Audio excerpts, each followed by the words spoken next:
Oi para todo mundo, meu nome é Marcos Souza e esse é mais um vídeo do canal Sons Aleatórios.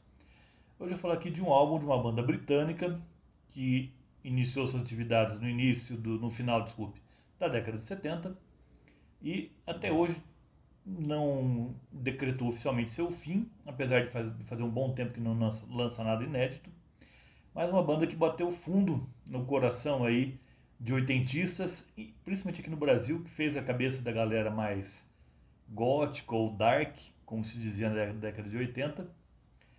É uma banda que passou por várias fases, e essa banda é o The Cure. E o álbum que eu vou falar aqui deles hoje é o Disintegration, 1989. Então, essa é uma edição que saiu, seria uma edição tripla, bem caprichada, que tem o álbum original.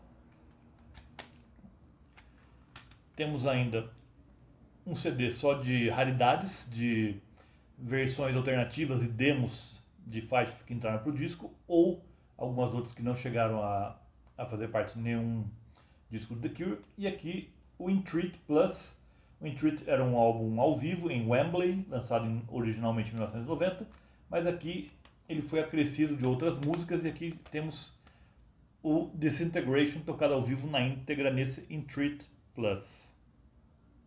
Então, o Robert Smith, em 1989, 88, 89, aquela época ele estava vivenciando uma certa crise. Ele sempre passou por diversas crises. E nesse período aqui, a crise dele era que ele considerava que seus ídolos musicais já tinham concluído, já tinham mostrado ao mundo a obra-prima deles, e no caso dele ainda não. É a tal crise dos 30 anos. Robert Smith estava prestes a fazer 30 anos e ele ficou com isso na cabeça, de que o The Cure não tinha ainda lançado a sua obra-prima, e ele precisava fazer isso antes dos 30 anos, ou até no máximo os 30 anos. E por mais que eu adore álbuns como o Pornography, que também é um excelente álbum do The Cure, e aquela trilogia gótica ali, vamos dizer assim, trilogia mais sombria ali do 17 Seconds, Fate e Pornography.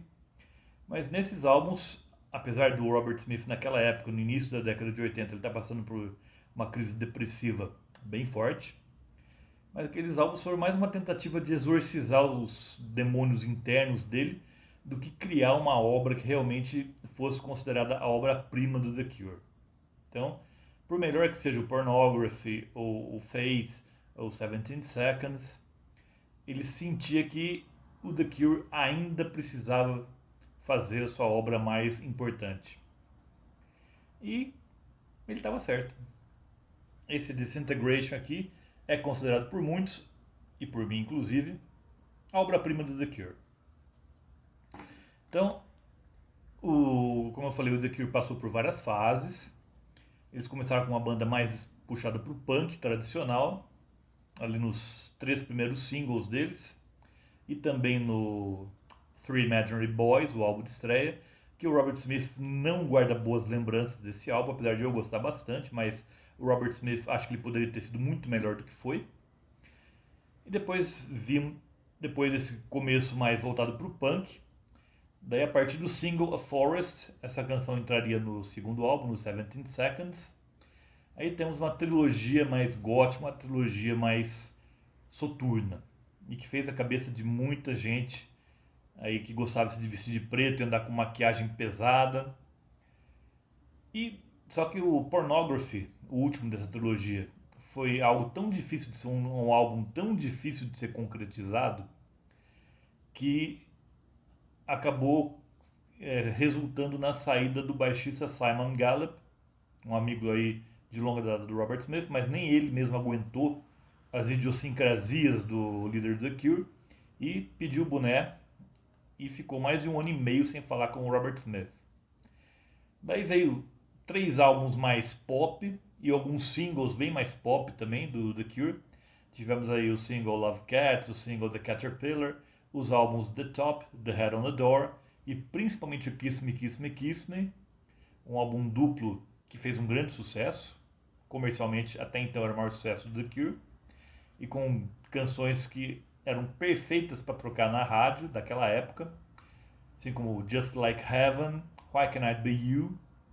Só que o Robert Smith ficou um pouco incomodado com o sucesso desse álbum e quis retomar aquela atmosfera soturna, lúgubre da trilogia aí do início da década de 80 do 17 Seconds, Fate e Pornography.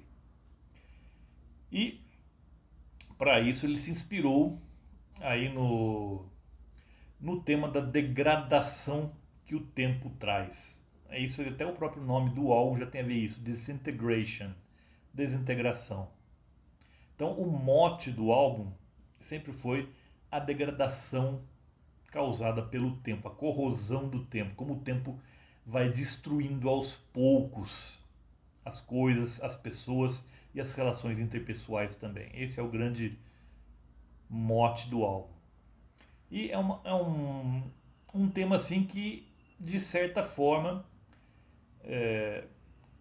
aproximou o Disintegration, esse álbum aqui, do movimento simbolista, do simbolismo, aquele movimento literário do final do século XIX, que trata justamente sobre isso, sobre a podridão causada pelo tempo, pela passagem do tempo, pela degradação. Tendo aí como principais expoentes o poeta francês Mallarmé e o escritor irlandês Oscar Wilde, cujo livro mais conhecido, a obra mais conhecida deles é o Retrato de Dorian Gray, que trata justamente sobre isso. Recomendo a quem não conhece que leia esse grande livro do Oscar Wilde, o Retrato de Dorian Gray. Tem tudo a ver com o Disintegration aqui. Então aqui, o interessante nesse álbum é que ele foi lançado inicialmente lá em 1989 como um vinil simples, disco de vinil simples, e como um CD igualmente simples, porém o CD tinha duas canções que não constavam do vinil, que é Last Dance e Homesick. Essas duas canções inicialmente na edição original não constavam do vinil. E quando esse álbum foi relançado em vinil já, acho que em 2010, se eu não me engano, ele foi lançado como vinil duplo e contendo essas duas canções. Então o vinil original continha 10 canções, o vinil duplo já contém 12, assim como o CD. Aqui o primeiro CD aqui dessa maravilha aqui. Então aqui novamente a capa. Mostrar um pouco aqui do encarte. E também esse foi o último disco do The Cure que conta com o Lowell Tolhurst nos créditos, apesar de ele estar constado como outros instrumentos, porque aqui o Cure foi, pelo menos no papel, um sexteto. Tinha 6 integrantes aqui no The Cure, só que aqui aparece apenas 5, o Lowell Tolhurst não aparece aqui. Ele foi um membro fundador do The Cure, originalmente baterista, e a partir do The Head on the Door ele passou a ser tecladista, com a entrada do baterista Boris Williams. Então The Cure já foi trio, já foi quarteto, já foi quinteto, sexteto. Mas aqui o Lowell Tolhurst estava praticamente fora da banda, só não estava completamente fora porque o Robert Smith tinha uma consideração por ele ter sido um dos fundadores do The Cure. Só que os outros integrantes já não aguentavam mais o comportamento errático e irresponsável do Lowell Tolhurst. Então, quem temos aqui formando esse sexteto, além do Robert Smith na guitarra e vocais e do Lowell Tolhurst tocando aí outros instrumentos, como está especificado no encarte. Temos um segundo guitarrista, o Paul Thompson, que chegou a tocar lá nos primórdios do The Cure, quando eles ainda eram Easy Cure, mas acabou saindo antes do Cure fazer sucesso, e depois ele voltou aí na época do The Head on the Door. O Simon Gallup retornou à banda, ali já no The Head on the Door ele retornou também. Então o The Head on the Door marca o retorno aí de 2 ex-integrantes, o Paul Thompson na segunda guitarra, apesar de ele ter feito parte lá dos primórdios do The Cure, não ter gravado nada no comecinho da banda, e o Simon Gallup, que retornou. Ele não participa do The Top, mas volta ali no The Head on the Door, E o baterista Boris Williams entra também no The Head on the Door, e o Lowell Towers, que até então era baterista, passa a ser tecladista. E durante a turnê do Kiss Me, Kiss Me, Kiss Me, eles contrataram o tecladista Roger O'Donnell, e aqui ele passa a ser membro fixo do The Cure e o tecladista principal. E com relação às canções que nós temos aqui, então, essas canções, 12 canções que temos aqui, o álbum começa até com um certo fio de esperança, que é a canção Plain Song. Plain Song, ela destoa um pouco das demais porque ela é um pouquinho menos soturna. Ela me lembra até um pouco, vagamente, alguma coisa do Cocteau Twins, uma banda escocesa que estava aí com uma certa evidência na segunda metade da década de 80.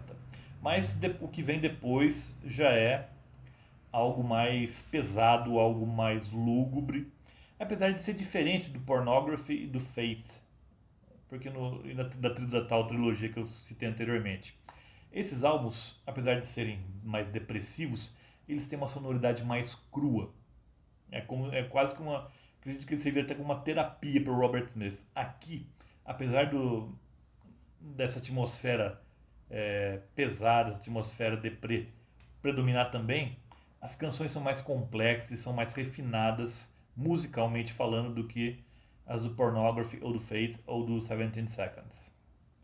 Então, e também esse álbum aqui, a Elektra, que era a gravadora que representava o The Cure nos Estados Unidos, não queria, reclamou muito desse álbum aqui, porque ela considerava um suicídio comercial, que ele não alcançaria sucesso. Mas aconteceu justamente o contrário. O The Cure se deu muito bem aqui com esse álbum.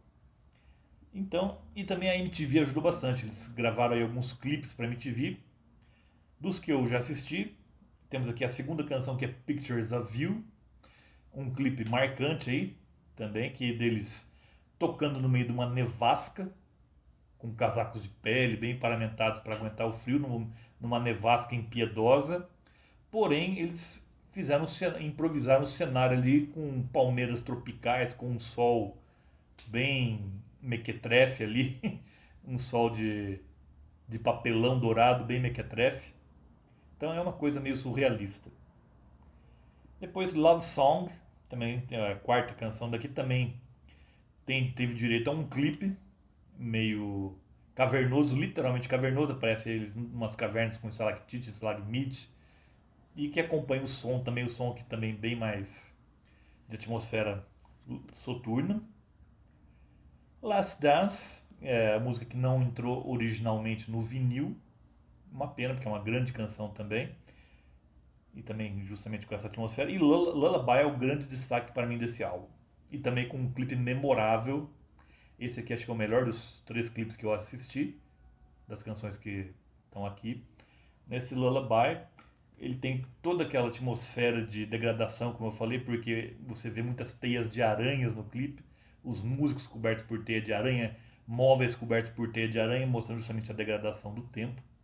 E aqui o Robert Smith está deitado na cama e aparece do nada ali um doppelganger sinistro dele que acaba atacando o Robert Smith.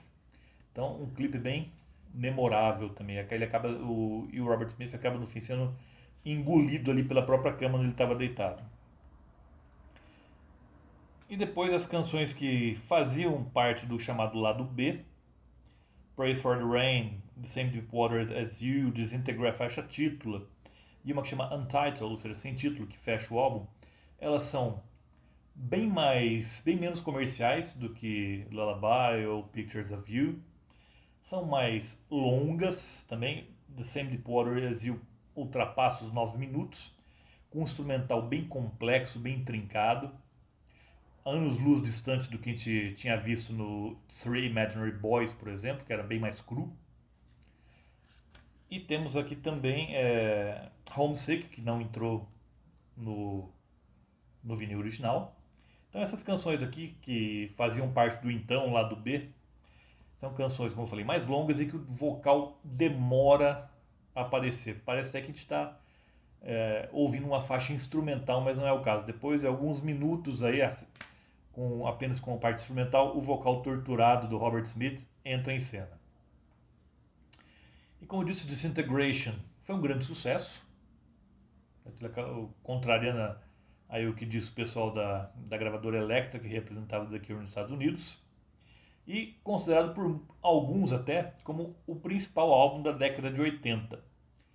No meu caso não chega a tanto, mas com certeza Disintegration é um belo documento histórico aí que trata sobre uma coisa que ele conseguiu vencer. Ele resistiu ao teste do tempo. Um álbum que fala sobre a degradação do tempo, resistiu a essa degradação. E até hoje ele é extremamente relevante de se ouvir. Ele não perdeu nem um pouco da sua importância nesses mais de 30 anos do seu lançamento. E eu gostaria de avisar aqui vocês que a partir desse vídeo eu vou deixar o link contendo para poder ser possível ouvir o álbum, nos casos em que isso for possível, na descrição e não nos comentários como eu fazia anteriormente. Eu vou deixar já o link para ouvir o álbum na descrição e eu não vou escrever nenhum texto assim específico para a descrição também, senão fica muito repetitivo aqui, ler e depois ouvir praticamente tudo que eu falei, tá ok? E enfim, lembro a todos que toda terça-feira tem vídeo novo no canal. Por hoje eu fico por aqui. Vejo vocês na próxima terça-feira. Até lá!